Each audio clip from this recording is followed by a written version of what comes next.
What's the Fed thankful for? What should the Fed be thankful for? Julia Coronado, Macropolicy Perspectives founder and president, joining us now.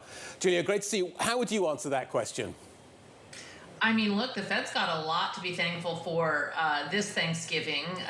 They've got a relatively strong economy. If you look around the globe, the U.S. is still doing fairly well. They've got a resilient labor market. That could be seen as a problem, but we've gotten some good news on leading indicators of inflation, some cooling in core goods prices, indications consumers are going to be a bit more price sensitive this holiday season.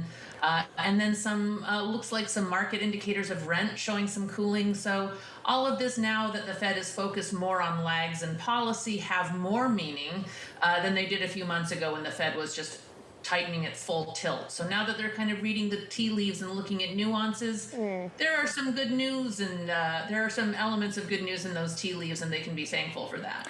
Julia, you bring up lags, and at the press conference after the November meeting, Jerome Powell kind of cast some doubt onto how much we really should talk about those lags, and he ultimately came out way more hawkish than the statement seemed at first. And that's why I'm really interested in these minutes to see if he was kind of speaking for himself or really the FOMC as a whole. How much unity do you think there is on the committee right now? And ultimately, does it matter, or is it just what Powell says goes?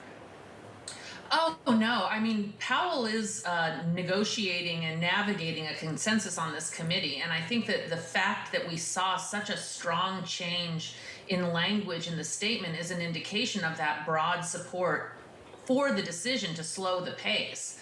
And so, I think there was a recrafting of the message from, by any means necessary, whatever it takes to cool inflation, to, okay, now we're seeing that our tools are effective. We're going to keep going with strong resolve to get the job done, but we're also just not going to be looking at lagging indicators. We're going to recognize there are some lags in policy. I think from the commentary we've heard from a variety of policymakers since then, there is broad support for that decision. And it's not just a dovish decision to slow the pace. There is still a clear resolve to go higher and stay higher for longer.